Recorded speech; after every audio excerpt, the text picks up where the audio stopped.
Speaking of San Francisco, whew.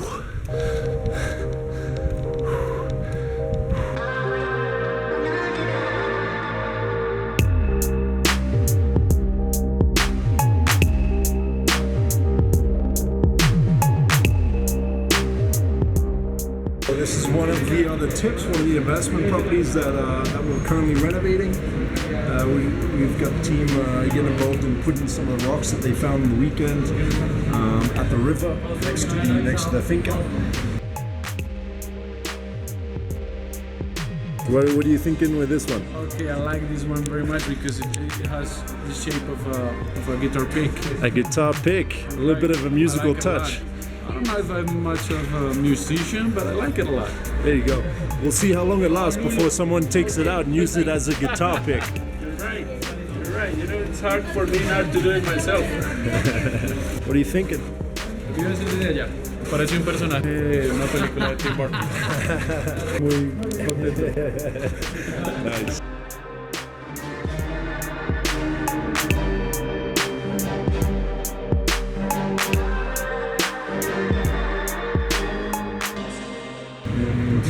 Now we're making it part of the apartment, giving that personal touch, that local touch, because I think one of the best ways to provide a guest with a locally connected, authentic experience in a city or in anywhere is to have local raw materials. This is Domestica, new restaurant, Chapin Alto. Check it out for lunch.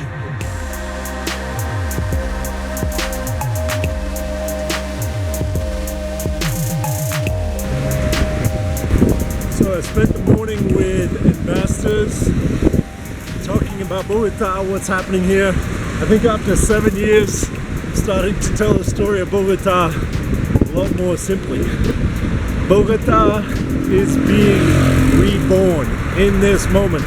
Every day I'm meeting more and more people who get it. Now I'm heading down to Parkway to meet with Patricia. She was the lady from San Francisco that I bumped into on the street a few days ago. So let's go see what's going on in Parkway. One thing I like about Parkway is that the mayor has put in bike lanes not only in Parkway but coming down from Centro Internacional. So it means you can be living in Parkway and be inside Candelaria Centro within 10 or 15 minutes on the bike.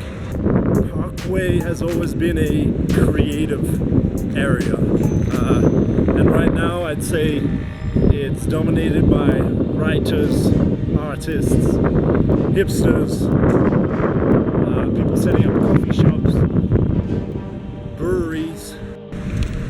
Parkway is the heart of the greater area of Tusaquijo.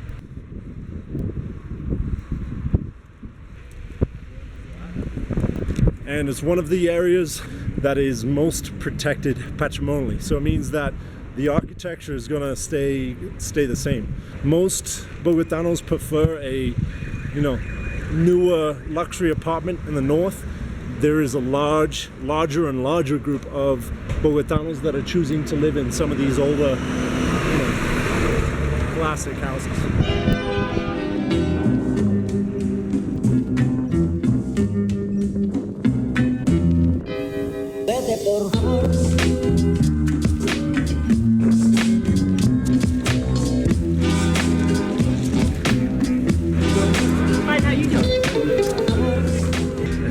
Right now there's 9,000 people a day for the next 18 years retiring and considering places to stay. So that's that baby boom generation that's getting ready to retire now. Yeah. Social Security doesn't give me I've worked all my life, it doesn't give me enough money for a lifestyle. Yes. I'm not going to just live and sustain myself when I'm not ready to sit in the rocking chair on the front porch. Yeah.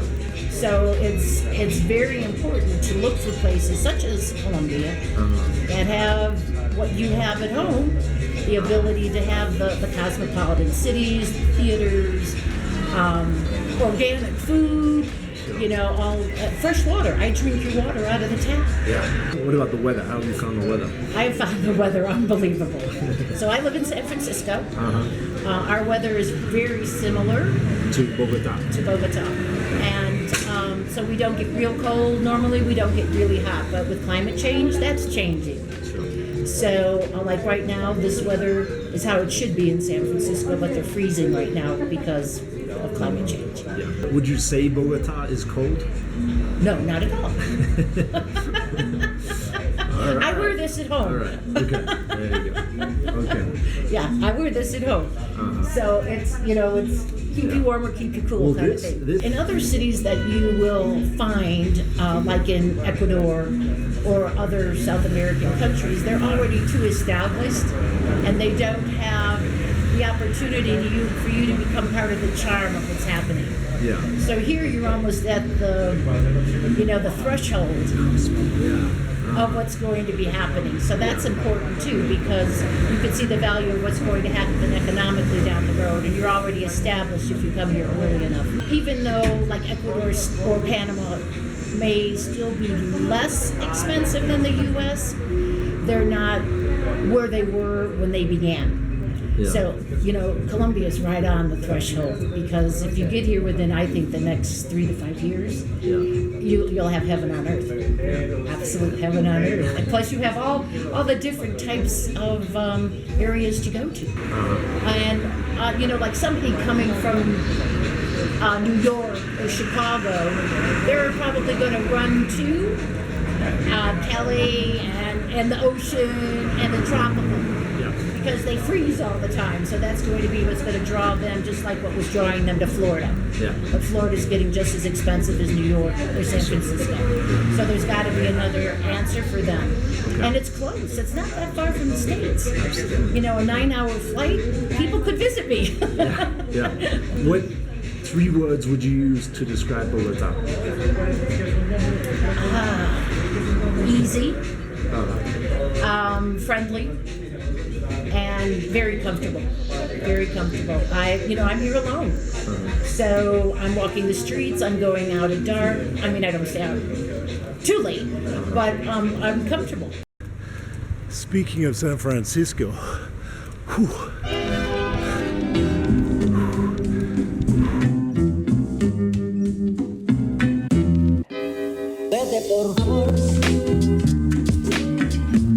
was Medellin?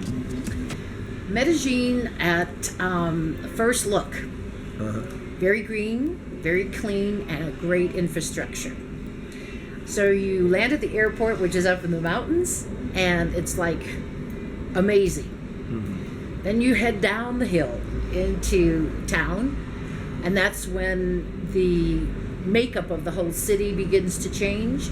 There's obviously a lot of casinos, a lot of banking goes on there, mega malls.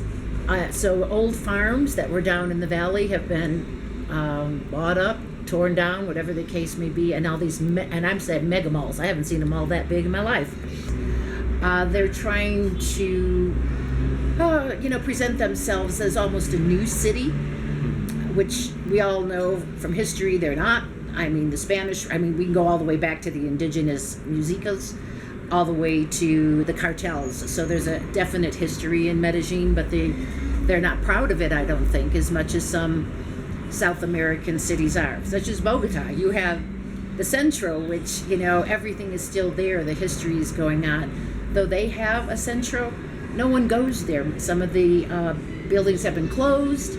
They're maintaining the facades. The only the only comparison that's the same between the cities is Botero. So you get all his art in either city. Sure. More sculptures, though, in Medellin than here. But you still have that humorous feeling when you look at those things. So that, as soon as I saw one of those, I felt very comfortable.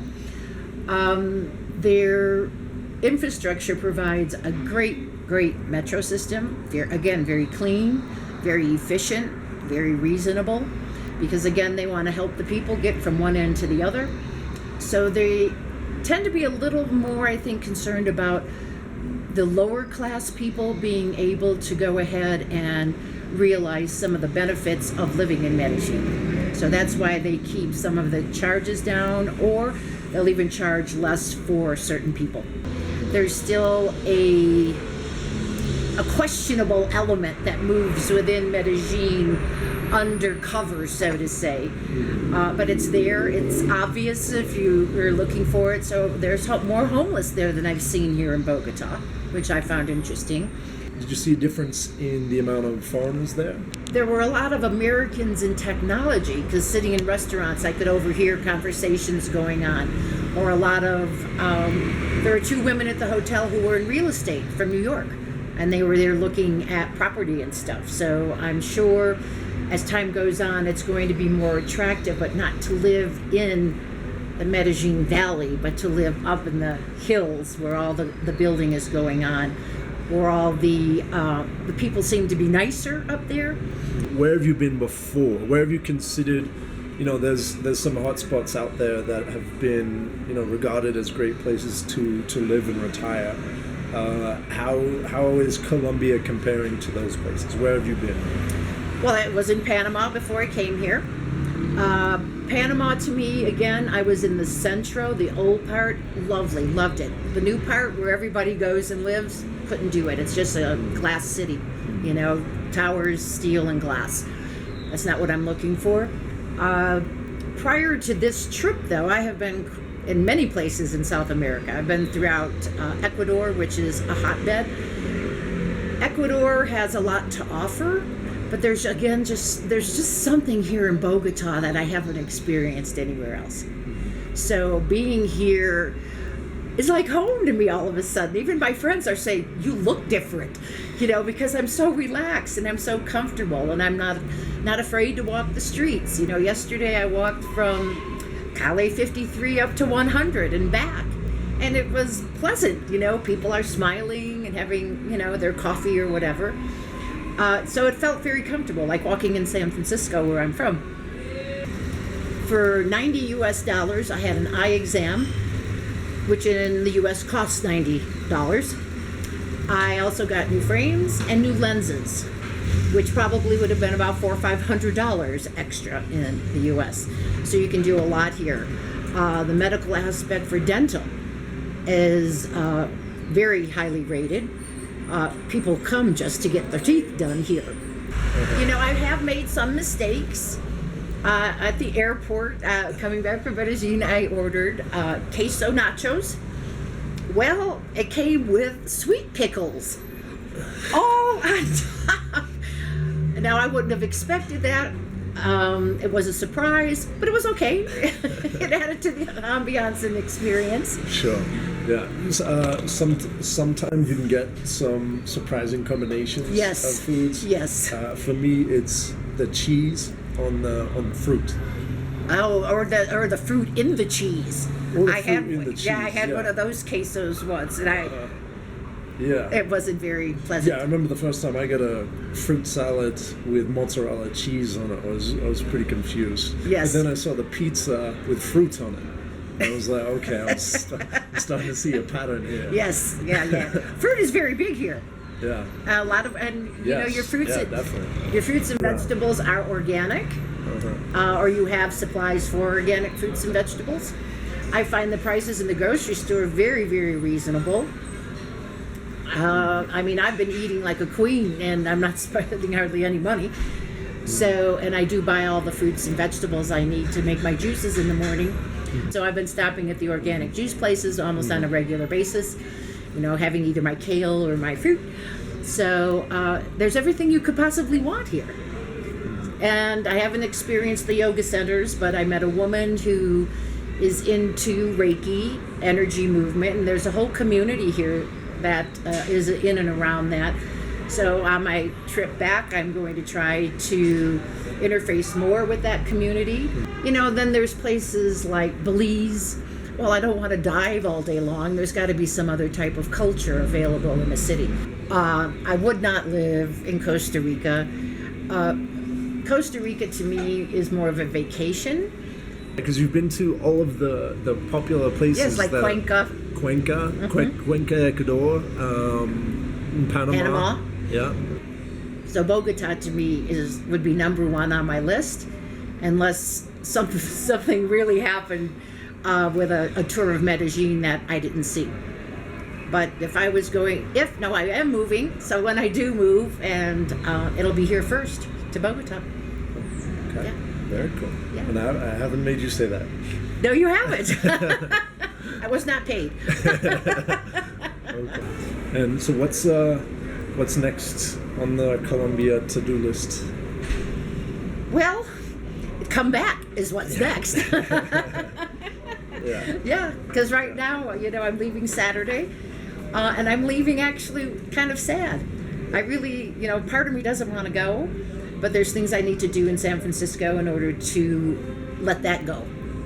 So all the things that I thought I needed and kept when I sold my condo and put, all the things I put in storage, I now realize I don't need them.